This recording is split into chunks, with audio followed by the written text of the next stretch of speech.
बिस्मिल्लाहिर्रहमानिर्रहीम। स्टार्ट करते हैं कैटजन के चैप्टर 2 की पार्ट 2 की वीडियो को। इस पार्ट में इंशाल्लाह हम कर्व्स को डिटेल से डिस्कस करेंगे। अच्छा, पहली कर्व तो बड़ी सिंपल सी है। ड्रग्स में होता बेसिकली इस तरह से है कि जैसे जैसे हम ड्रग की कंसंट्रेशन को या ड्रग की डोज को इंक्रीज़ करते जाते हैं तो उस ड्रग का जो बॉडी पे इफेक्ट है वो भी इंक्रीज़ करता चला जाता है। जैसे मिसाल के तौर पे एक ड्रग है जो कि बॉडी में समझ लो हार्ट बीट को या हार्ट रेट को इंक्रीज़ करता है, तो जैसे जैसे हम ज़्यादा डोज ऑफ ड्रग देते जाएंगे उतना ही ज़्यादा हार्ट रेट इंक्रीज़ करेगा। यही चीज़ उन्होंने यहाँ पे एक ग्राफ में शो कर दी है जिसमें एक्स एक्सेस में उन्होंने डोज ऑफ ड्रग ली है, ये डोज बढ़ती जा रही है 10 मिलीग्राम 20 मिलीग्राम 30 मिलीग्राम, और वाई एक्सेस पे उन्होंने उस डोज का इफेक्ट लिया है। यहाँ पे इस केस में इफेक्ट क्या है, इंक्रीज इन हार्ट रेट। तो यहाँ पे आप देखते हो increase in heart rate 25 beats per minute 50 beats per minute इस तरह से इंक्रीज हो रहा है। तो ये हमारे पास एक ग्राफ आ गया है जिसमें हम देख सकते हैं कि जैसे जैसे डोज बढ़ती जा रही है इफेक्ट भी इंक्रीज करता चला जा रहा है। ये जो सिंपल सी कर्व है इसको हम कहते हैं ग्रेडेड डोज रिस्पॉन्स रिलेशनशिप, सही है, या ग्रेडेड डोज रिस्पॉन्स कर्व। इस कर्व की जो शेप है दैट इज हाइपरबोलिक कर्व। इस तरह की जो शेप होती है उसको क्या कहते हैं, हाइपरबोला या हाइपरबोलिक कर्व। अच्छा, अब इस कर्व से हमें क्या क्या कुछ पता चलता है।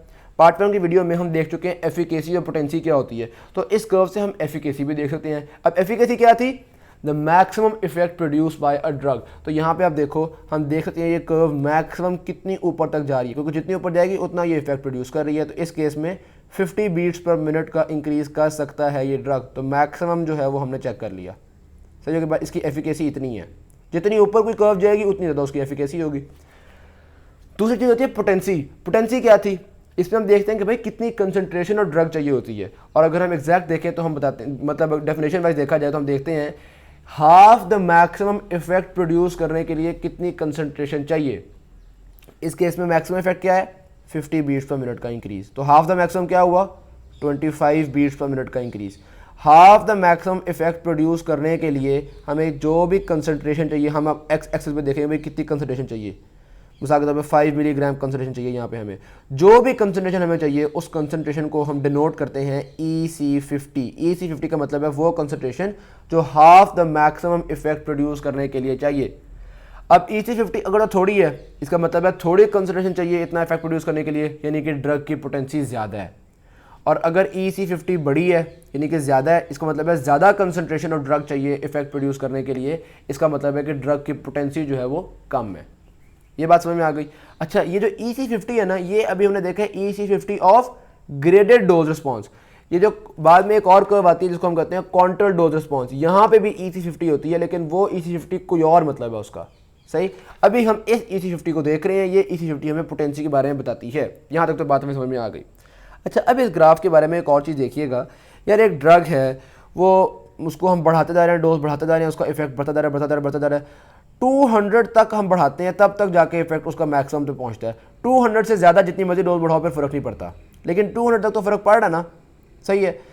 तो अब फिर ये मेरा जो ग्राफ है ये फिर उन्होंने पूरा तो नहीं बनाया हुआ है, इसमें उन्होंने दरमियान में काफ़ी सारे डब्बे स्किप किए हुए हैं। ये देखो ना 10, 20, 30 और फिर डायरेक्ट 200 तक गए हुए हैं। तो अगर मैं ये पूरा ग्राफ आपको दिखाऊँ तो ये बेसिकली कुछ इस तरह का ग्राफ होगा। इसमें मैंने पूरा 10, 20, 30, 40, 50, 60, 70 पूरा करके 200 तक पहुँचाया है। यार ये तो कोई मैनेजेबल ग्राफ ना हुआ, ये कोई प्रेजेंटेबल ग्राफ ना हुआ, ये इतना लंबा चलता जा रहा है। क्या मतलब यार, मतलब देखो ना, अब 100 पे भी ऑलमोस्ट उतना ही है, 110 पे भी, 150 पे भी 19-20 का फ़र्क पड़ रहा है। तो ये तो कोई इतना मैनेजेबल ग्राफ ना हुआ। अच्छा, अब क्या किया जाए, हम ये चाहते हैं कि इसको थोड़ा सा हम स्क्वीज़ कर रहे हैं, क्योंकि ये इतना स्प्रेड किया है, हमें कोई फ़ायदा नहीं है। तो स्क्वीज़ करने के लिए एक बच्चे ने कहा कि चलो ऐसा करते हैं, हमने 200 तक लेकर जाना ना, तो हम कहते हैं 0 डायरेक्ट 50 100 150। तो हमने इस तरह का ग्राफ बनाया जिसमें 0 50 100 150 ये ग्राफ बना लिया हमने। ये जनाब थोड़ा सा मैनेजेबल हो गया, लेकिन इसमें भी एक प्रॉब्लम है। ये जो शुरू वाला पोर्शन था ये कुछ ज़्यादा ही नहीं श्रिंक हो गया, यानी कि शुरू से लेकर यहाँ तक ये वाली तो हम जानना चाह रहे थे ना एग्जैक्ट एक एक पॉइंट को, उस सारे को हमने एक ही जगह पे इतनी स्टीप सी कर्व बन गई है, और ये अभी भी रिप्रेजेंट हो रहा है इतनी लंबी सारी। तो हम चाहते हैं कि ये जो स्केल है ये ग्राफ को किसी ऐसे तरीके से एडजस्ट करें कि ये वाली जो साइड है ना, यानी हायर वैल्यूज़ को हम बहुत कंप्रेस कर दें, यानी एक हो 100 और अगला हो डायरेक्ट 200, कुछ इस तरह करके ना काफ़ी सारा कंप्रेस कर दें। और जो लोअर वैल्यूज है उनको हम फिला के लिखें, 0 फिर 10 फिर 20, फिर इस तरह शुरू वाली ज़रा फिला के लिखें और आखिर वाली जो वो ज़रा कंप्रेस कर दें। ये वाला काम करता है हमारा लॉगरिथमिक स्केल। ठीक है, अब यहाँ पे आप देखिएगा ये वाला जो ग्राफ है ना आपकी मिनी कैटजिंग में ड्रॉ हुआ है, इसका ज़रा नीचे स्केल देखना। पहले क्या स्केल था 0, 10, 20, 30, अब क्या स्केल है, पहले 0.5, अगले में 5, ठीक है, कितना डिफरेंस आ रहा है, तकरीबन 4.5 का, अगले में 50, अगले में 500, यानी कि शुरू वालों को उन्होंने थोड़ा स्प्रेड कर दिया और बाद वालों को बहुत कंप्रेस कर दिया है। ये होता है जब आप किसी वैल्यूज़ के लॉग लेते हैं। अगर हम लॉग में देखेंगे ना तो ये बिल्कुल सही होगा, लॉग में 1, 2, 3 है। जिस तरह मिसाल के तौर पे अगर मैं आपको ये कैलकुलेटर पे दिखाऊं तो लॉग ऑफ 5 आया हमारे पास 0.69, ठीक है, लॉग ऑफ 50 1.69, फिर आगे क्या आया 500, तो लॉग ऑफ 500 2.69, लॉग ऑफ 5000 करेंगे 3.69। सही, तो जब हम लॉग लेते हैं ना तो वो 1, 2, 3 को इस तरह से कन्वर्ट कर देता है, यानी कि तो अब हमने यहाँ पे लॉग स्केल ले लिया। जब हम लॉग स्केल लेते हैं तो अब ये जो ग्राफ है ये थोड़ा सा चेंज होगा। किस तरह से चेंज होगा, देखो भाई, शुरू में तो पहला डिजिट दूसरा डिजिट उसमें सिर्फ 0.5 का फ़र्क है, यानी कि इफेक्ट में बहुत थोड़ा सा चेंज आएगा। तो शुरू में आप देखते हो कि ये जो कर्व है ये काफ़ी लेटी हुई है। फिर आहिस्ता आहिस्ता यहाँ पे जो वैल्यूज़ हैं वो काफ़ी बड़ी, यानी कि एक डब्बे में काफ़ी बड़ा चेंज आना शुरू हो गया। देखो पहले डब्बे में 4.5 का चेंज आया था, दूसरे डब्बे में 45 का चेंज आ गया है, ठीक है। तो हर डब्बे में ज़्यादा बड़ी चेंज आना शुरू हो गई है। इसका मतलब है ये कर्व जो थोड़ी स्टीप होना शुरू हो जाएगी। और वैसे भी हमें पता है कि स्टार्ट में कर्व स्टीप ही होती है। ये शुरू में इस तरह स्टीप के बजाय ये लेटी भी तो इसलिए हुई है ना क्योंकि हमने वहाँ पर स्केल को बहुत ही चौड़ा कर दिया है। सही होगी बात। अच्छा, ये जो मैं सारा आपको एक्सप्लेन कर रहा हूँ ना, ये सारी एक्सप्लेनेशन आपसे कोई पूछेगा ही नहीं, आपको बस रट्टा पूछेंगे भाई कि जब हम लॉग लगाते हैं तो ये जो कर्व है ये सिग्मॉइड कर्व हो जाती है। बस लोग आपसे इतना पूछते हैं, एस की तरह की सिग्मॉइड कर्व। लेकिन मैं वैसे आपको बता रहा हूँ, कई दफ़ा लोग कहते हैं यार जी पता नहीं क्या लॉग लगाना चाहिए, क्यों इस तरह की हो गई है। तो मैं थोड़ा सा आपको एक्सप्लेन करना चाह रहा हूँ। सही होगी बात। और अब आप कहेंगे कि यार यहाँ पे आके ये कर्व इतनी फ्लैट क्यों हुई है, हालांकि यहाँ पे तो आके एक डब्बे में बहुत बड़ी वैल्यूज़ हैं। तो भाई यहाँ पे आपको याद होगा पहले तो बहुत ज़्यादा फ्लैट थी, अब हमने वो थोड़ी कम फ्लैट ही हो रही है। सही होगी बात। तो किस्सा मुख्तसर ये है कि जब हम इसको एक्स एक्सिस पे लॉग का स्केल कर लेते हैं तो फिर हमारे पास मसले हल होना शुरू हो जाते हैं। लॉग का स्केल करने से ये सिग्मॉइड कर्व बन जाती है। सही होगी बात। क्या इन दोनों में कोई फ़र्क आंसर्स आ रहे हैं? नहीं, इन दोनों का मतलब बिल्कुल सेम है। इन दोनों के कोई क्लिनिकल सिग्निफिकेंस पूछे सिर्फ सेम है। फिर हमने लॉग अप्लाई क्यों किया है? पहली बात, यहाँ पे काफ़ी स्टीप कर्व थी। यहाँ पे जब मैंने आपसे EC50 कहा था ना तो आपने बड़ी मुश्किल से यूँ स्टीप कर्व में से कैलकुलेट किया था कि यार ये 10 और 0 के दरमियान में 5 होगी। अब यहाँ पे EC50 का तो 25 पे आप देखते हो आराम से आपकी वैल्यू आ रही है 5, ठीक है ना, बड़ा चौड़ा करके हो गया, ज़रा रिप्रेजेंटेशन आसान हो गई है, मैथमेटिकल कैलकुलेशन थोड़ी आसान हो गई है। पहली चीज़। दूसरी चीज़, पहले हमें अगर ये 200 तक पूरा बनाते तो इस तरह का लंबूतरा सा बनाना पड़ना था। अब आप देखो ये इतनी सी जगह के अंदर ये 500 तक आ गया है, तो हमने 200 तक की कर्व भी रिप्रेजेंटेबल हो गई है। तो लॉग में कन्वर्ट करने के दो मकासद हुए हैं। एक तो बिग कैटजिंग में लिखा हुआ है कि इसकी कोई क्लिनिकल इंपॉर्टेंस या कोई इस तरह की चीज़ नहीं है, बस आपको रिप्रेजेंट करने में आसानी हो जाती है। इन दोनों का मतलब बिल्कुल सेम है। सही हो गया बस। इससे भी एफिकेसी वही कैलकुलेट होगी 50 जो इससे कैलकुलेट हुई थी, इससे भी पोटेंसी वही कैलकुलेट होगी जो इससे कैलकुलेट हुई थी। दोनों से एफिकेसी कैलकुलेट हो जाती है, दोनों से पोटेंसी कैलकुलेट हो जाती है, दोनों के आंसर सेम आएंगे। सिर्फ हमने एक रिप्रेजेंटेशन ज़्यादा आसान कर लिया है, स्केल अपना थोड़ा सा चेंज कर लिया है हमने। सही होगी बात। अब ये जो सिग्मॉइड कर्व्स है ये मैं आपको काफ़ी सारी शो करता हूँ। ये है हमारे पास बिग कैटजंग, इसमें ये काफ़ी सारी इन्होंने सिग्मॉइड कर्व्स आपको शो की हुई हैं। ये सही होगी बात। अब अगर मैं आपसे पूछूं इन कर्व्स में से सबसे ज़्यादा एफिकेसी किसकी है, तो याद रखना यार, एफिकेसी के लिए हमेशा देखना जो ग्राफ जितना ऊपर जा रहा है उसकी एफिकेसी उतनी ज़्यादा होगी। तो यहाँ पे बी की एफिकेसी काफ़ी थोड़ी है, ए की, सी की, डी की, इनकी एफिकेसी यानी इनका जो मैक्सिमम इफेक्ट है वो ज़्यादा है। सही होगी बात। अब अगर मैं आपसे पूछूं कि पोटेंसी के एतबार से कौन ज़्यादा है, तो पोटेंसी में हमेशा रट्टे की बात बता रहा हूँ, वही कर्व ज़्यादा पोटेंसी वाली होती है या उसी ड्रग की पोटेंसी ज़्यादा होगी जिसका ग्राफ वाई एक्सिस के करीब होगा, जिसका ग्राफ लेफ्ट साइड पे होगा। जितना लेफ्ट साइड पे ग्राफ होगा उतनी ज़्यादा पोटेंसी होगी। ये मैंने आपको राज की बात बता दी है। यहाँ पे बी की सबसे ज़्यादा पोटेंसी है, फिर ए की, फिर सी की, फिर डी की, इस तरह से पोटेंसीज चलेंगी इनकी। गुड हो गई बात, ये बात भी क्लियर हो गई आपको। अच्छा जी, अच्छा ये सी और डी में आप कह सकते हो कि यार ये दोनों तो आप इसमें मिल ही गए हैं ना, यानी इतना इफेक्ट प्रोड्यूस करने के लिए जितनी सी के कंसंट्रेशन चाहिए उतनी डी की कंसंट्रेशन चाहिए। भाई आपने इतना इफेक्ट देखना ही नहीं है, हमने 50% ऑफ द मैक्सिमम इफेक्ट देखना है। तो 50% ऑफ द मैक्सिमम का मतलब है तकरीबन यहाँ पे। तो 50% ऑफ द मैक्सिमम के लिए सी की आपको इतनी कंसंट्रेशन चाहिए और डी की आपको इतनी कंसंट्रेशन चाहिए। तो यानी कि सी की कम कंसंट्रेशन चाहिए होती है 50% इफेक्ट के लिए, तो यानी कि सी की पोटेंसी ज़्यादा है। डी की ज़्यादा कंसंट्रेशन चाहिए, डी की पोटेंसी कम है। गुड हो गई बात। ये बात तो आपको पता है, जितनी ज़्यादा कंसंट्रेशन से इफेक्ट प्रोड्यूस होता है उतनी ही कम पोटेंसी होती है। गुड हो गया। अच्छा जी, अब एक और बात है जो कि मिनी कैटजंग में लिखी हुई है, बिग कैटजंग में लिखी हुई है। वो कह रहे हैं shape of dose response curve से भी आपको एक बात पता चलती है। देखो ये जो डी है ना, ये काफ़ी स्टीप कर्व है, ये स्टीप, और जो सी है ये काफ़ी लेटी हुई कर्व है। तो फिर इससे हमें क्या पता चलता है? देखो कुछ ड्रग्स ऐसे हो सकते हैं कि जब वो अपना मैक्सिमम इफेक्ट प्रोड्यूस करते हैं तो उसमें कुछ हो सकता है कि साइड इफ़ेक्ट्स भी आ जाते हों, कुछ टॉक्सिसिटीज़ यानी कुछ नुकसानदेह चीज़ें भी हो जाती हों। सही है, तो हम चाहते हैं कि यार बस इतना इफेक्ट हो, मैक्सिमम इफेक्ट तक ना आ जाए। तो ऐसे में ये स्टीप कर्व्स वाले ड्रग कोई इतने अच्छे ड्रग्स नहीं है, क्योंकि अगर इनमें आपने हल्की सी भी डोज बढ़ा दी तो वो अपने टॉक्सिसिटी तक पहुंच जाएंगे, अपने मैक्सिमम इफेक्ट तक पहुंच जाएंगे। तो स्टीप कर्व का मतलब ये है कि इनमें हल्की सी भी डोज बढ़ाने से काफ़ी ज़्यादा फ़र्क पड़ जाएगा, और ये लेटी हुई कर्व का मतलब ये है कि इसमें थोड़ी सी डोज बढ़ाने से इतना ज़्यादा फ़र्क नहीं पड़ेगा। सही होगी बात? तो अगर किसी की ज़्यादा डोज से टॉक्सिसिटी कॉज होती है तो ये कर्व की स्टीपनेस भी क्लिनिकल सिग्निफिकेंस रखती है। ये वाली बात मिनी कैटजंग में नहीं बताई, मैंने आपको एडिशनल बात बता दी। गुड हो गया बात। अच्छा ये तो हम, अच्छा ये देखो ये सारा हमने डिस्कस कर लिया, ये एक कर्व हो गई, दूसरी कर्व हो गई, ये तो भाई हमने देखा डोज और उस डोज का इफ़ेक्ट। अब एक और बात देखते हैं, जब हम किसी भी चीज़ की डोज देते हैं तो डोज के साथ साथ वो ड्रग रिसेप्टर्स पे बाइंड भी करना शुरू कर देता है। ठीक, नेचुरल सी बात है, हम जितनी ज़्यादा डोज देंगे उतनी ही ज़्यादा ड्रग जाके रिसेप्टर्स पे बाइंड करेगा। ज़्यादा रिसेप्टर्स पे बाइंड करता है तभी तो ज़्यादा इफेक्ट प्रोड्यूस होता है। ठीक, तो हम एक और कर्व बनाते हैं जिसमें यहाँ पे एक्स एक्सिस पे हम रखते हैं डोज और वाई एक्सिस पे हम रखते हैं कितने रिसेप्टर्स बाइंड हो रहे हैं। तो ज़ाहिर सी बात है बिल्कुल सिमिलर किस्म की कर्व बन जाएगी, क्योंकि जितनी ज़्यादा रिसेप्टर्स बाइंड होते हैं उतनी ही ज़्यादा हमारे पास ये इफ़ेक्ट आता है। सही है, तो अगर हम कह रहे थे कि भाई जब डोज हुई थी 5 तब हमारे पास हाफ द मैक्सिमम इफेक्ट हुआ था। ठीक, तो जब डोज होती है ना 5 तो हाफ ऑफ द रिसेप्टर्स पे ड्रग अटैच हो चुका होता है। यूजुअली इसी तरह से होता है। सो कि बस यूजुअली ऐसा होता है अगर स्पेयर रिसेप्टर्स ना हो। आगे जाके देखते हैं अभी स्पेयर रिसेप्टर्स क्या होते हैं। अभी बस रट्टे वाली बात ये में रख ले, अगर स्पेयर रिसेप्टर्स ना हो तो दोनों कर्व्स बिल्कुल सेम होती हैं। गुड होगी बात।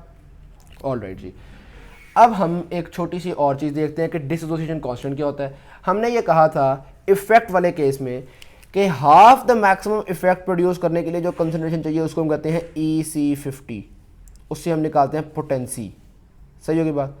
यहाँ पे हम कहते हैं कि सारे रिसेप्टर्स को बाइंड करने की बजाय आधे रिसेप्टर्स को बाइंड करने के लिए जितनी कंसंट्रेशन चाहिए है उस कंसंट्रेशन को हम कहते हैं KD। ये KD क्या है? Dissociation constant. अब अगर किसी ड्रग का डिसोसिएशन कांस्टेंट ज़्यादा है, इसका मतलब ये हुआ कि हमें काफ़ी ज़्यादा कंसंट्रेशन ऑफ ड्रग चाहिए है आधे रिसेप्टर्स को बाइंड करने के लिए। अगर ज़्यादा कंसंट्रेशन चाहिए आधे रिसेप्टर्स को बाइंड करने के लिए, इसका मतलब है रिसेप्टर्स की और ड्रग की बहुत ज़्यादा वो नहीं है, अफिनिटी नहीं है। समझ रहे हैं मेरी बात को? ये मैं आपको मार्कर से शो करके दिखाता हूँ। देखिए जी, सिंपल सी बात है, अगर एक यहाँ पे हमारे पास रिसेप्टर्स मौजूद हैं, हम कंसिडर कर लेते हैं हमारे पास 2 जार्स हैं। ठीक है, एक ये वाला जार है और एक ये वाला जार है। इन दोनों जार्स के अंदर हमारे पास 5-5 रिसेप्टर्स हैं, इसके अंदर भी 5-5 रिसेप्टर्स हैं। अच्छा, अब ऐसा नहीं होता कि जब 5 ड्रग के मॉलिक्यूल आ जाएंगे तो वो बाइंड कर जाएंगे, बल्कि ऐसे होता है कि भाई काफ़ी सारे मॉलिक्यूल आ गए तो अब उनमें से कुछ जो है वो बाइंड करना शुरू कर देंगे। तो ये मिसाल के तौर पे ये इतने सारे मॉलिक्यूल, मैं कहता हूँ जब हमने 10 मिलीग्राम ऑफ ड्रग दिया था तो तकरीबन आधे रिसेप्टर्स बाइंड कर गए। ठीक है, जबकि इस वाले में हमने जब 5 मिलीग्राम ड्रग दिया तो आधे रिसेप्टर्स बाइंड कर गए। तो हम कहेंगे भाई इस वाली ड्रग की जो अफिनिटी है वो काफ़ी ज़्यादा रिसेप्टर्स के साथ, कि 5 मिलीग्राम ही हुआ था तो वो आधे रिसेप्टर्स को बाइंड कर लिया था हमने, और इस वाले की जो अफिनिटी है वो कम है। सही होगी बात। 50% रिसेप्टर्स को बाइंड करने के लिए यहाँ पे इतनी कंसंट्रेशन चाहिए थी, यानी कि थोड़ी कंसंट्रेशन चाहिए थी। इसका मतलब है इसका जो KD है वो छोटा है। 50% रिसेप्टर्स को बाइंड करने के लिए यहाँ पे इतनी कंसंट्रेशन चाहिए थी, यानी कि ज़्यादा कंसंट्रेशन चाहिए थी। इसका मतलब है इसका KD बड़ा है। तो KD यानी कि डिसोसिएशन कांस्टेंट बड़ा हो तो हम कहते हैं कि अफिनिटी जो है वो कम है, और अगर डिसोसिएशन कांस्टेंट छोटा हो तो हम कहते हैं भाई इनकी जो अफिनिटी है वो काफ़ी ज़्यादा है। सही होगी बात। जैसा कि यहाँ पे ओहो ये तो आपको नज़र नहीं आ रहा, जैसा कि हमने पहले कहा था कि अगर थोड़ी कंसंट्रेशन रिक्वायर्ड हो 50% इफेक्ट के लिए तो ज़्यादा पोटेंसी होती है, अगर ज़्यादा कंसंट्रेशन रिक्वायर्ड हो तो थोड़ी पोटेंसी होती है। वेरी सिमिलरली अगर थोड़ी कंसंट्रेशन रिक्वायर्ड हो हाफ रिसेप्टर्स को बाइंड करने के लिए तो मतलब कि ज़्यादा अफिनिटी है, और अगर ज़्यादा कंसंट्रेशन रिक्वायर्ड हो हाफ रिसेप्टर्स को बाइंड करने के लिए इसका मतलब है कि थोड़ी अफिनिटी है। गुड होगी बात, यहाँ तक बात समझ में आ गई। अब एक और गड़बड़ की बात है यार, अभी तक तो हमने जो देखा ना वो मतलब यूजुअली आपको आप यही कहेंगे कि भाई सीधी सी बात है के डी जो होता है that is equal to the EC50, ठीक है। यानी कि जब हाफ रिसेप्टर्स बाइंड हो जाएंगे उस वक्त हाफ द मैक्सिमम इफेक्ट भी प्रोड्यूस हो रहा होगा, सही है। जब फुल रिसेप्टर्स बाइंड हो जाएंगे तो फुल इफेक्ट प्रोड्यूस हो रहा होगा। यूजुअली तो भाई ऐसा ही होता है, लेकिन कभी कभी यहाँ पे एक गड़बड़ होना शुरू हो जाती है, और वो गड़बड़ तब होती है जब हम देखते हैं कि सारे रिसेप्टर्स तो बाइंड हुए ही नहीं हैं लेकिन रिस्पांस मैक्सिमम हो गया है। क्या मतलब भाई, एक ड्रग है वो ना ब्लड ग्लूकोज लेवल को इंक्रीज़ कर सकता है 100 से लेके 200 तक, मैक्सिमम उसकी कैपेसिटी 200 तक इंक्रीज़ करने की है, सही होगी बात। ये हमने ले लिया जनाब वाली, और ये इसके अंदर आ गए रिसेप्टर 1 2 3 4 5 6 7 8 8 रिसेप्टर्स हैं हमारे पास, सही हो गया। हमने देखा, हमें एक बात तो मालूम है कि जब हम डालते हैं ना कंसंट्रेशन तकरीबन 10 मिलीग्राम्स की कंसंट्रेशन डालते हैं तो 10 मिलीग्राम्स कंसंट्रेशन से ये 100 से अपना मैक्सिमम इफेक्ट प्रोड्यूस कर देता है, सही हो गया बात। तो हमने यहाँ पे 10 मिलीग्राम ऑफ ड्रग को डाल दिया, लेकिन एक बात पता चली है, जब हमने 10 मिलीग्राम्स ऑफ ड्रग डाले थे तो 1 2 3 4 5 6 सिर्फ 6 रिसेप्टर्स बाइंड किए थे, बाकी 2 रिसेप्टर्स बाइंड नहीं किए। यानी कि 10 मिलीग्राम्स पे मैक्सिमम बाइंडिंग ऑफ रिसेप्टर्स तो नहीं होती, लेकिन 10 मिलीग्राम्स पे मैक्सिमम इफेक्ट ज़रूर प्रोड्यूस हो रहा है। इसका मतलब ये हुआ कि अगर आप 10 मिलीग्राम से ज़्यादा दो, मिसाल के तौर पर 12 मिलीग्राम 13 20 मिलीग्राम दो तो ये वाले भी बाइंड कर जाएंगे। तो 10 मिलीग्राम से ज़्यादा डोज देने पे बाइंडिंग तो इंक्रीज़ कर गई है लेकिन इफेक्ट नहीं इंक्रीज़ किया। तो मतलब ये हुआ कि ये वाले जो दो थे इनको हम कहते हैं ये स्पेयर रिसेप्टर्स थे, ये फालतू के रिसेप्टर्स हैं, समझे मेरी बात को। अब ऐसा क्यों होता है, इनके साथ बाइंड करके इफेक्ट क्यों नहीं, ऐसे स्पेयर रिसेप्टर्स क्यों पाए जाते हैं कि भाई 8 में से, अब इस कंडीशन में देखो तो 8 में से सिर्फ 6 रिसेप्टर्स बाइंडेड हैं लेकिन हम कह रहे हैं कि इफेक्ट मैक्सिमम प्रोड्यूस हो रहा है। ऐसा होने की 2 वजूहात हो सकती हैं। पहली वजूहात तो ये होंगी कि भाई आगे आपको पता ना, ये जो रिसेप्टर्स होते हैं ये कई दफ़ा खुद काम करते हैं और कई दफ़ा इफेक्टर से काम करवाते हैं। हो सकता है ये जो इफेक्टर हैं यानी असल काम करने वाले जो हैं वो हैं 6। तो जब 6 रिसेप्टर्स पे बाइंड हो गए तो सारे इफेक्टर्स ने आगे जाके काम करना शुरू कर दिया। आपने मज़ीद एक और बाइंड कर दिया तो ये कोई और एक्स्ट्रा काम नहीं करवा सकते क्योंकि इफेक्टर्स तो पहले ही सारे मसरूफ़ हैं। एक और कर दिया तो भी कोई एक्स्ट्रा काम नहीं हो पाएगा क्योंकि इफेक्टर्स तो पहले ही सारे मसरूफ़ हैं, सही है। तो एक तो बात ये होती है कि जो आपके पास रिसेप्टर्स हैं वो फालतू के पड़े हुए हैं और ये जो मशीनरी है ये लिमिटेड है। तो पहला स्पेयर रिसेप्टर्स की वजह हो सकती है कि जो मशीनरी है वो लिमिटेड है, सही। और दूसरी एक और वजह भी होती है स्पेयर रिसेप्टर की, वो ये है मिसाल के तौर पे यहाँ पे हमारे पास 8 ही इफेक्टर्स मौजूद हैं, यानी 8 रिसेप्टर्स भी हैं और 8 इफेक्टर्स भी हैं, लेकिन ये जो ड्रग है ना ये बाइंड करता है थोड़ी ही देर के लिए और इफेक्टर को एक्टिवेट कर देता है ज़्यादा देर के लिए, सही होगी बात। अब होगा बेसिकली क्या, एक बात जरा ज़हन में रखना, ये जो ड्रग है ना ये ऐसा नहीं है कि एक दफ़ा अटैच हो जाएगा तो पक्का पक्का अटैच ही रहेगा, ये लगता रहता है उतरता रहता है, लगता रहता है उतरता रहता है, इस तरह से चलता रहता है, सही होगी बात। हर कंसंट्रेशन पे लगता रहता है उतरता रहता है। हम कहते हैं जब कंसंट्रेशन बढ़ाते हैं तो ज़्यादा लगना शुरू हो जाते हैं और उतरते थोड़े हैं, इसीलिए अल्टीमेटली ज़्यादा रिसेप्टर्स ऑक्यूपाई होना शुरू हो जाते हैं, सही होगी ना बात। अच्छा अब होगा बेसिकली क्या इस केस में, यहाँ पर ड्रग लगा उतर गया, ठीक है उतर गया 2 सेकंड में उतर गया, लेकिन इस स्टार को इसने एक्टिवेट कर दिया, इफेक्टर को एक्टिवेट कर दिया। और इफेक्टर 2 सेकंड के लिए एक्टिवेट नहीं होता, इफेक्टर जो है वो एक्टिवेट हो गया 1 मिनट के लिए। कोई शाबाश है, यानी कि यहाँ पे लगा और उतर गया, लेकिन ये जो इफेक्टर है ये अपना काम करता चला जा रहा है। यहाँ पे लगा हुआ है, यहाँ पे भी लगा हुआ है, यहाँ पे भी लगा हुआ है, यानी कि ये सारे इफेक्टर्स तो वैसे ही काम कर रहे हैं। यहाँ पे लगा, इसको भी एक्टिवेट कर दिया, फिर ये यहाँ से उतर गया और यहाँ पे लग गया। चलो जब यहाँ पे लगा ये भी काम करना शुरू हो गया और जहाँ से उतरा वो तो 1 मिनट तक काम करता रहेगा, ठीक है। फिर यहाँ पे भी लगा, इसने भी काम शुरू कर दिया, यहाँ पे लगा, इसने भी काम शुरू कर दिया। इस वक्त 8 रिसेप्टर्स पे हमारे पास बाइंडिंग हुई हुई, सॉरी 6 रिसेप्टर्स पे बाइंडिंग हुई हुई है, लेकिन इफेक्टर्स मैक्सिमम इफेक्ट प्रोड्यूस कर रहे हैं। रीज़न बिहाइंड दैट, बाइंडिंग का टाइम थोड़ा है और इफेक्टर का काम करने का टाइम ज़्यादा है। तो दूसरी वजह ये होती है कि टाइम जो होता है वो बाइंडिंग का थोड़ा होता है, लेकिन वो जो रिस्पॉन्स प्रोड्यूस करता है उसका टाइम ज़्यादा होता है। इन दो वजूहात से हमारे पास स्पेयर रिसेप्टर्स का कॉन्सेप्ट बन जाता है। तो जब भी स्पेयर रिसेप्टर्स होंगे तो आपके पास सारे रिसेप्टर्स को बाइंड करने के लिए जो कंसंट्रेशन है वो ज़्यादा होगी, लेकिन मैक्सिमम इफेक्ट प्रोड्यूस करने की जो कंसंट्रेशन है वो कम होगी। यानी कि आप यूं भी कह सकते हो, ज़रा दोबारा याद रखो, ये केडी क्या था, 50% रिसेप्टर्स को बाइंड करने के लिए जो कंसंट्रेशन रिक्वायर्ड थी।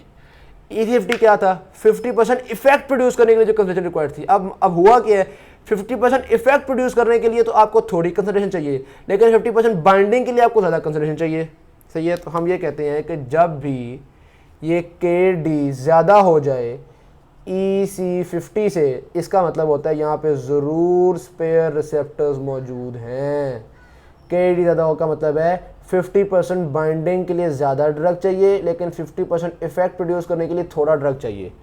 तो इसका मतलब ये हुआ कि मैक्सिमम बाइंडिंग के लिए ज़्यादा ड्रग चाहिए होगा और मैक्सिमम इफेक्ट के लिए थोड़ा ड्रग चाहिए होगा। तो इसका मतलब ये हुआ, जब मैक्सिमम इफेक्ट प्रोड्यूस हुआ हुआ होता है उस वक्त मैक्सिमम बाइंडिंग नहीं हुई हुई होती है, यानी कि थोड़ी कम बाइंडिंग हुई हुई होती है, फिर भी मैक्सिमम इफेक्ट प्रोड्यूस हो जाता है, यानी कि स्पेयर रिसेप्टर्स हैं। ये जो मैंने उसका मतलब हुआ, उसका मतलब हुआ, उसका मतलब भी हुआ कहा ना, ये अगर समझ नहीं आया तो थोड़ा सा वीडियो को पीछे करके एक दफ़ा दोबारा सुन ले, इंशाल्लाह आपका कॉन्सेप्ट क्लियर हो जाएगा। सही होगी बात? ऑलराइट। अब एक और चीज़ देखिएगा, जब ये स्पेयर रिसेप्टर्स किसी सिस्टम में मौजूद होते हैं ना, तो उस सिस्टम की sensitivity for that particular drug increase कर जाती है। ये बड़ी इंटरेस्टिंग बात है, ठीक है। जब स्पेयर रिसेप्टर मौजूद होते हैं तो सेंसिटिविटी इंक्रीज कर जाती है। जैसे कि मिसाल के तौर पे ये जनाब वाली, हमें ये बात पता चल चुकी है कि यहाँ पे जो इफेक्टर्स हैं वो 6 हैं सिर्फ, ठीक है, और यही मैक्सिमम इफेक्ट प्रोड्यूस करते हैं। सही होगी बात? अगर यहाँ पे रिसेप्टर्स की तादाद मैं बढ़ा दूँ, ये जनाब वाली बहुत ज़्यादा सारे रिसेप्टर्स हो जाए, ठीक, तो होगा क्या, जब इतने ज़्यादा रिसेप्टर बढ़ा दूंगा ना, तो फिर 10 मिलीग्राम मुझे ड्रग नहीं चाहिए होगा मैक्सिमम इफेक्ट प्रोड्यूस करने के लिए। अभी मैं सिर्फ 5 मिलीग्राम ड्रग देता हूँ, ठीक है, 5 मिलीग्राम ड्रग दिया मैंने, इतना। अब इतना जो ड्रग है ना, ये 50% रिसेप्टर्स पे तो नहीं लगेगा, लेकिन शर्मा शर्मी बहुत सारे हैं ना, समझ लो 60 रिसेप्टर्स हैं, ये सिर्फ 10% रिसेप्टर्स पे भी लग गया ना, तो मैक्सिमम इफेक्ट प्रोड्यूस होना शुरू हो जाएगा। समझ रहे हैं बात को? यानी कि रिसेप्टर्स तो बहुत ज़्यादा सारे हैं, ठीक। इस वजह से ये शर्मा शर्मी कहता है यार चलो मैं चंद एक पे लग जाता हूँ, ये उनमें से चंद एक, ये 6-7 पे लग गया, भाई साहब मैक्सिमम इफेक्ट प्रोड्यूस होना शुरू हो जाएगा, पहले ही शुरू हो जाएगा। तो स्पेयर रिसेप्टर्स के बढ़ने से उस ड्रग की जो सेंसिटिविटी है उस बॉडी में वो बढ़ जाती है, यानी कि थोड़ा ड्रग भी ज़्यादा इफेक्ट प्रोड्यूस कर पाता है।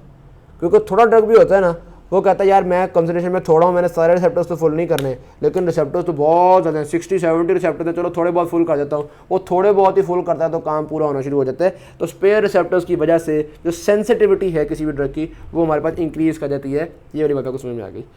अच्छा, स्पेयर रिसेप्टर्स का आपको पता कैसे चलता है? एक बड़ी मज़े की बात है। एक चीज़ होती है एंटागोनिस्ट। एंटागोनिस्ट का मतलब होता है इनहिबिटर। जब भी किसी रिसेप्टर का इनहिबिटर आ जाना तो वो रिसेप्टर फिर काम करना छोड़ देता है। सही होगी बात? ऑलराइट। अब एक एज्यूम्शन करो कि यहाँ पे रिसेप्टर्स की तादाद है 60, ठीक है, और 60 रिसेप्टर्स के होते हुए सिर्फ 5 मिलीग्राम ऑफ ड्रग भी मैक्सिमम इफेक्ट प्रोड्यूस कर लेता है। सही होगी बात? या 50% ऑफ द, चलो मैक्सिमम इफेक्ट प्रोड्यूस कर लेता है, ओके हो गया। अब मैं ये कहता हूँ कि मैंने एक इनहिबिटर दे दिया, वो इरिवर्सिबल इनहिबिटर था, उस इरिवर्सिबल इनहिबिटर ने ना ये जो रिसेप्टर्स हैं इन रिसेप्टर्स को इनहिबिट करना शुरू कर दिया, पक्का इनहिबिट। 60 में से 50 रिसेप्टर्स को तो इनहिबिट कर दिया। सही हो गया। अब पीछे कितने रिसेप्टर रह गए हैं? सिर्फ 10 रिसेप्टर्स रह गए हैं। अब अगर 5 मिलीग्राम ड्रग दिया तो ये ड्रग 10 में से सिर्फ 1-2 पे अटैच होगा, मैक्सिमम इफेक्ट प्रोड्यूस नहीं हो सकेगा। सही। लेकिन अभी भी मैक्सिमम इफेक्ट प्रोड्यूस करने के लिए कम से कम 6 रिसेप्टर्स पे लगे होना चाहिए, और 6 से ज़्यादा रिसेप्टर फालतू हैं, 6 से ज़्यादा रिसेप्टर वेले हैं, तो अभी भी हम मैक्सिमम इफेक्ट प्रोड्यूस जरूर कर सकते हैं, लेकिन अब हमें ज़्यादा कंसंट्रेशन ऑफ ड्रग देनी पड़ेगी मैक्सिमम इफेक्ट को प्रोड्यूस करने के लिए।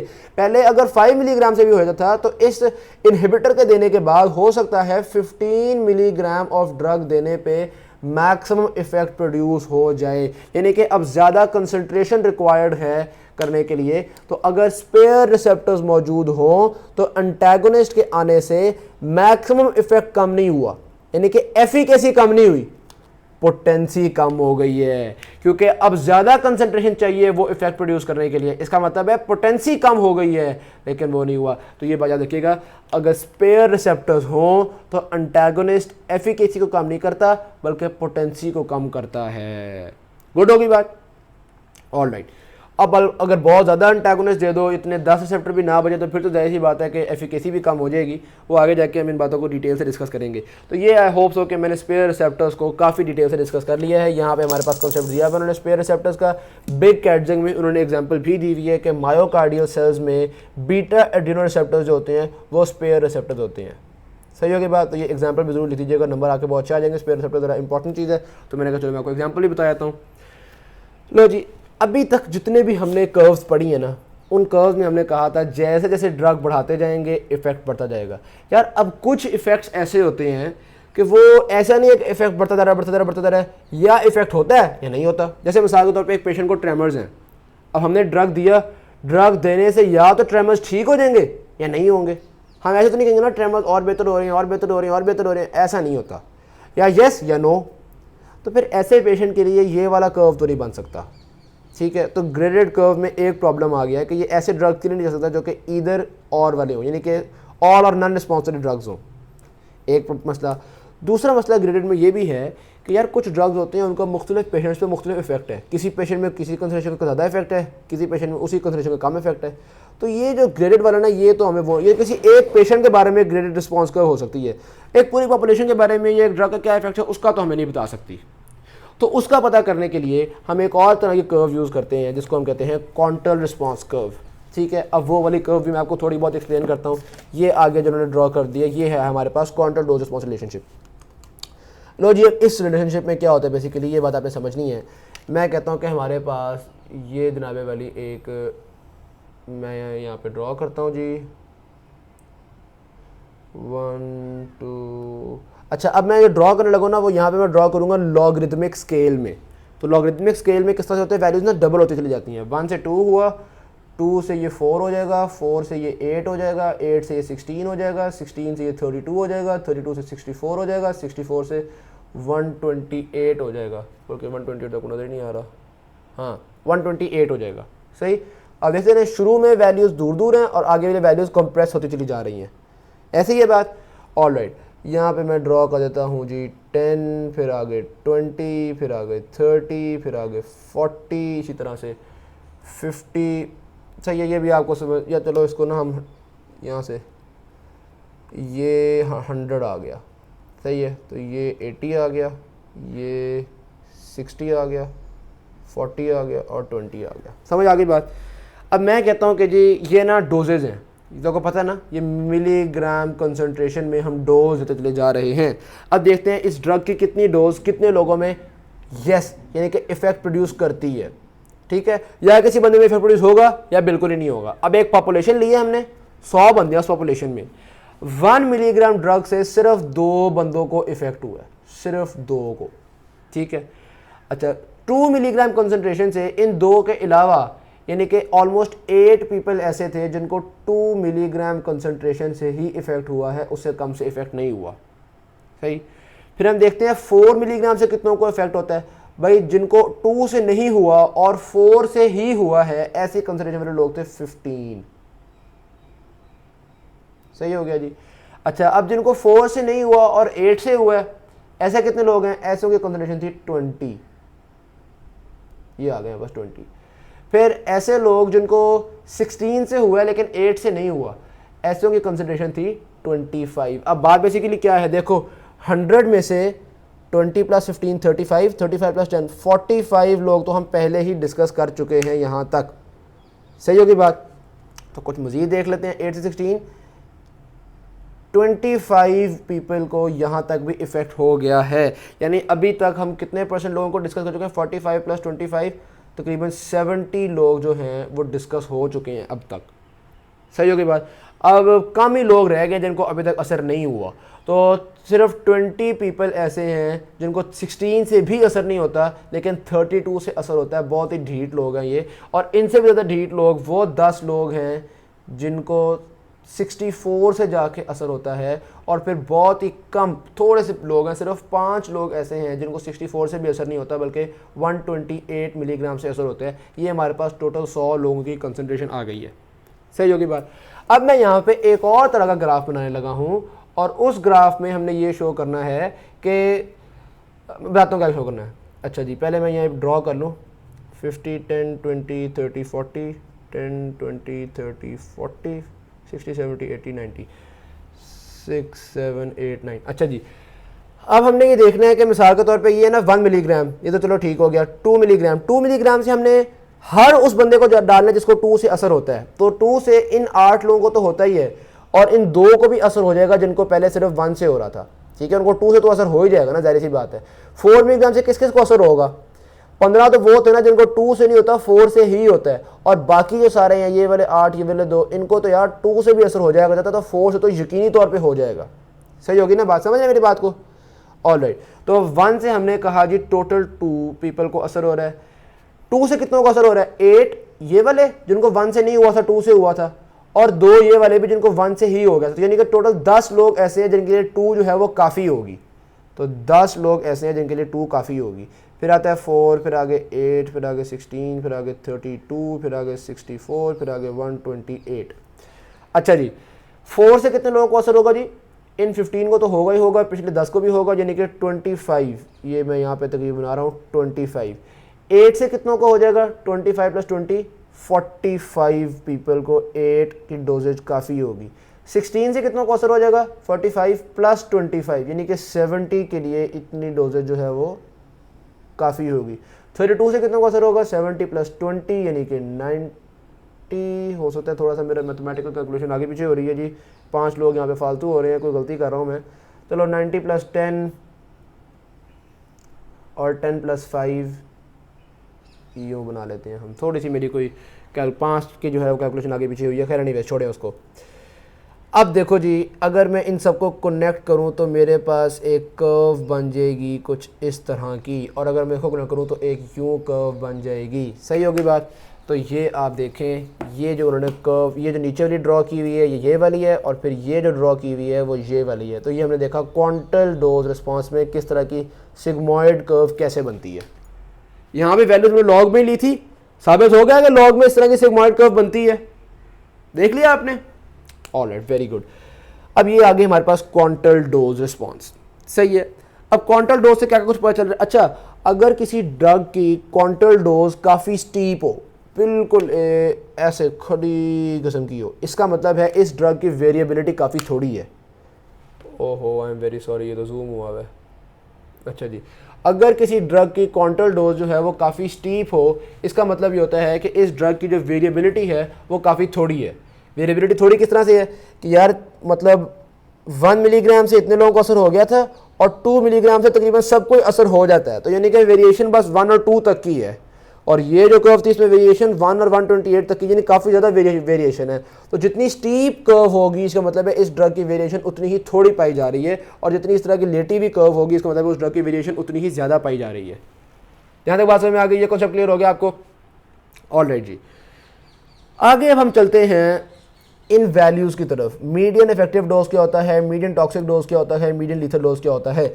वो डोज जो 50% ऑफ द पीपल में इफेक्ट प्रोड्यूस कर रही थी, वो ऐसे ही देखेंगे हम। 100% लोगों में ये डोज इफेक्ट कर रही थी, 50% ऑफ द पीपल में तकरीबन ये वाली डोज इफेक्ट प्रोड्यूस कर रही थी। इस डोज को हम कहते हैं ED50। लेकिन ये ED50 क्वांटल डोज रिस्पॉन्स की है। पहले ग्रेडेड डोज रिस्पॉन्स की जो ED50 थी वो क्या थी? किसी भी पर्सन में मैक्सिमम इफेक्ट का हाफ इफेक्ट प्रोड्यूस करने वाली डोज। यहाँ पे ED50 का क्या मतलब है? आधे लोगों में अपना इफेक्ट प्रोड्यूस करने वाली डोज। सही होगी ना बात? तो यहाँ पे हमें ये ED50 का पता चल गया कि ED50 क्या होती है। ऑलराइट, तो ये तो हो गया आपके पास मीडियन इफेक्टिव डोज। फिर होती है मीडियन टॉक्सिक डोज। ये बेसिकली तब देखते हैं हम जब हम एक ऐसा ग्राफ ड्रॉ करें जिसमें हम देखते हैं कि भाई यहाँ पे तो हमने क्या ग्राफ ड्रॉ किया था, 2 लोगों में इफेक्ट प्रोड्यूस हो रहा है, 3 लोगों में इफेक्ट प्रोड्यूस हो रहा है, 10 लोगों में। हम एक ग्राफ ड्रॉ करते हैं जिसमें हम देखते हैं कितने लोगों में टॉक्सिक इफेक्ट प्रोड्यूस हो रहा है। भाई अगर इतनी डोज देते हैं तो 2 लोगों में टॉक्सिक इफेक्ट प्रोड्यूस होता है, इतनी डोज देते हैं तो इतने लोगों में टॉक्सिक इफेक्ट प्रोड्यूस होता है। तो फिर ऐसी कर्व में हम ये चेक कर लेते हैं कि इस ड्रग की कितनी कंसंट्रेशन से ऑलमोस्ट 50% लोगों में टॉक्सिक इफेक्ट प्रोड्यूस होता है। वो जो भी डोज उसको कहते हैं मीडियन टॉक्सिक डोज। फिर इसी तरह से मीडियन लीथल डोज, कि भाई कितनी डोज से बंदा मर जाता है। अब ये बंदों में नहीं चेक करते, जाहिर सी बात है, एक्सपेरिमेंटली हम एनिमल्स को जरूर चेक कर सकते हैं। तो एनिमल्स में हमने वो चेक किया, वो बनाया, फिर हमने देखा मीडियन लीथल डोज, यानी कि कितनी डोज ऑफ ड्रग से 50% ऑफ द एनिमल्स की डेथ हो गई। ये हमने जो है वो लीथल के लिए कर्व बनाई हुई है। रेड वाली जो है ये लीथल के लिए कर्व है, सेम ड्रग है, ये उसकी इफेक्टिव डोज की कर्व है, ये लीथल डोज की कर्व है। तो यहाँ पे जो 50, इसकी 50 पर जो वैल्यू आएगी वो हमें पता चलेगा कि भाई इतनी कंसंट्रेशन, ये जो LD50 उन्होंने लिखा हुआ है ना, ये कंसंट्रेशन है मीडियन लीथल डोज। ये बात भी समझ में आ गई। ऑलराइट, अब कुछ मज़ीद वैल्यूज़ हैं जो समझना काफ़ी इंपॉर्टेंट है, लेकिन आपके पास यहाँ पे मिनी कैट एग्जाम में उन्होंने नहीं दी हुई। वो क्या है? Number 1 therapeutic index. अब थेराप्यूटिक इंडेक्स बेसिकली क्या होता है? TD50 ओवर ED50, यानी कि median toxic dose divided by median effective dose. ये जो ED50 है ना, ये होती है effective dose for 50% of population. इस ड्रग की ED50 इतनी है, इसका मतलब है इस ड्रग की ये कंसंट्रेशन जो है वो इफेक्टिव है 50% ऑफ द पॉपुलेशन के लिए। अच्छा, अब ये जो मैंने ग्राफिकल शो, सॉरी ये जो मैथमेटिकल शो किया आपको, TD50 डिवाइडेड बाय ED50, यानी कि इतनी डोज, मिसाल के तौर पर भाई 15 मिलीग्राम जो है ना वो आधी पॉपुलेशन के लिए टॉक्सिक हो जाती है, और 2 मिलीग्राम तक रखो ना तो वो आधी पॉपुलेशन के लिए इफेक्टिव थी। इसको हम कहते हैं, ये है थेराप्यूटिक इंडेक्स। सही है। अब अगर तो किसी का थेराप्यूटिक इंडेक्स काफ़ी बड़ा है, इसका मतलब है टॉक्सिक डोज में और इफेक्टिव डोज में काफ़ी ज़्यादा डिफरेंस आ रहा है, ठीक। और अगर थेराप्यूटिक इंडेक्स छोटा है तो इसका मतलब है कि यार इफेक्टिव से थोड़ी सी ज़्यादा तो टॉक्सिक। मिसाल के तौर पे छोटा कैसे हो सकता है? अगर ऊपर वाली वैल्यू हो 4 मिलीग्राम और नीचे वाली वैल्यू हो 2 मिलीग्राम, तो ये जो है इसका थेराप्यूटिक इंडेक्स काफ़ी छोटा आएगा। कैसे? 4 डिवाइडेड बाई 2, ठीक है। जबकि यहाँ पर थेराप्यूटिक इंडेक्स क्या था? 15 डिवाइडेड बाई 2 7.5। सही होगी बात। तो अगर थेराप्यूटिक इंडेक्स छोटा आ रहा है, इसका मतलब है कि भाई ये ज़रा इतना अच्छा ड्रग नहीं है। आप इफेक्टिव से थोड़ी सी बढ़ाते हो तो वो टॉक्सिक हो जाती है। जो आधी आबादी के लिए इफेक्टिव थी, थोड़ी बढ़ाओगे तो आधी आबादी के लिए टॉक्सिक हो जाती है। सही होगी ना बात। तो ये इतना अच्छा ड्रग नहीं था। चलो ये फिर बेहतर ड्रग था, इसकी 2 मिलीग्राम आधी आबादी के लिए इफेक्टिव था और 15 मिलीग्राम आधी आबादी के लिए टॉक्सिक था। तो चलो ये इतना ख़तरनाक ड्रग नहीं है। तो थेराप्यूटिक इंडेक्स अगर छोटा हो तो ड्रग बुरा होता है, थेराप्यूटिक इंडेक्स अगर बड़ा हो तो ड्रग अच्छा होता है। ये बात भी समझ में आ गई। थेराप्यूटिक इंडेक्स भी क्लियर हो गया। फिर एक और चीज़ आती है, वो है थेराप्यूटिक विंडो। ये देखें थेराप्यूटिक विंडो, ये क्या है? एक देखो, हम दोबारा से एक बात बल्कि मैंने को बताई नहीं, देखो जनाबे वाली, यहाँ पे हमने डिस्कस क्या किया है? वो डोज जो 50% लोगों के लिए टॉक्सिक है। अब हम एक और चीज़ भी कभी कभी डिस्कस करते हैं। हम कहते हैं यार देखो तो सही, इस ड्रग की टॉक्सिसिटी शुरू किस डोज से होती है? यानी वो मिनिमम डोज जो किसी भी बंदे में टॉक्सिसिटी कॉज कर रही है वो तो चेक करो पहले, ठीक है। उसको हम कहते हैं मिनिमम टॉक्सिक डोज, कि ये वो डोज, ये वो कम से कम डोज है जो टॉक्सिसिटी प्रोड्यूस करती है। इससे कम डोज किसी इंसान में टॉक्सिसिटी प्रोड्यूस नहीं करती। सही है कि बात? तो ये हम कैलकुलेट कर लेते हैं हम मिनिमम टॉक्सिक डोज। सही। और इसी तरह से फिर हम मिनिमम इफेक्टिव डोज प्रोड्यूस करते हैं कि भाई ये भी तो देखो कि कम से कम कितनी दवाई चाहिए होती है इफेक्ट प्रोड्यूस करने के लिए। तो वहाँ से निकल आती है हमारे पास मिनिमम इफेक्टिव डोज। सही हो गया। 2 वैल्यूज आ गई, मिनिमम टॉक्सिक डोज और मिनिमम इफेक्टिव डोज। फिर हम देखते हैं कि इन दोनों वैल्यूज़ में कितना फ़र्क है। ये जो डिफरेंस है, difference between the minimum toxic dose and the minimum effective dose, इस डिफरेंस को हम कहते हैं थेराप्यूटिक विंडो। सही होगी बात। मिसाल के तौर पे मिनिमम इफेक्टिव डोज है जी 20 मिलीग्राम, कम से कम 20 मिलीग्राम ऑफ ड्रग चाहिए होती है इफेक्ट प्रोड्यूस करने के लिए, और मिनिमम टॉक्सिक डोज है 300 मिलीग्राम। कम से कम 300 मिलीग्राम पे जाकर टॉक्सिसिटी प्रोड्यूस होती है। 300 मिलीग्राम से कम पे किसी में टॉक्सिसिटी प्रोड्यूस नहीं हुई थी। तो इसका मतलब है 20 मिलीग्राम से जितना ज़्यादा देते जाएंगे वो उसकी इफेक्टिवनेस को बढ़ाता चला जाएगा। बस हमने 20 से ज़्यादा और 300 से कम देनी है। ये याद रखना, हमेशा 20 से ज़्यादा और 300 से कम देंगे। तो ये 20 से लेके 300 तक जो है ना, ये हमारे पास थेराप्यूटिक विंडो है कि 20 से ज़्यादा देना, क्योंकि 20 से कम दी तो वो तो किसी में भी इफेक्ट प्रोड्यूस नहीं करेगी, और 300 से कम देना, क्योंकि अगर 300 से ज़्यादा दे दी तो खौफ है कि यार टॉक्सिसिटी प्रोड्यूस होना शुरू हो ना जाए। तो ये होती है थेराप्यूटिक विंडो। अब जितनी बड़ी थेराप्यूटिक विंडो होगी उतना सेफ ड्रग है, जितनी छोटी थेराप्यूटिक विंडो होगी उतना खतरनाक ड्रग है। सही होगी बात। खतरनाक ड्रग हम यूजुअली यूज़ तो नहीं करते, लेकिन अब अगर कोई बहुत ही लीथल बीमारी है तो उसको ठीक करने के लिए थोड़ा खतरनाक ड्रग भी यूज़ करना पड़ता है। अब अगर सर दर्द है, सर दर्द के लिए आप खतरा लेना शुरू कर दो, 299 या 300 तक का ड्रग देना शुरू कर दो जिसकी टॉक्सिसिटी के चांसेस भी हैं, और भाई सर दर्द ने वैसे ठीक हो जाना था, जो दवाई आप दे रहे ना वो बंदे को पार ना करा दे। सही की बात। तो ये बिग कैटजेक में उन्होंने कहा हुआ है कि हम कितनी टॉक्सिसिटी बर्दाश्त करते हैं या डॉक्टर कितनी टॉक्सिसिटी का ड्रग रिकमेंड कर देता है, ये डिपेंड करता है कि कैसी बीमारी का इलाज किया जा रहा है। Thank you very much. Video अच्छी लगी शेयर जरूर कीजिएगा, चैनल को सब्सक्राइब कीजिएगा। अल्लाह।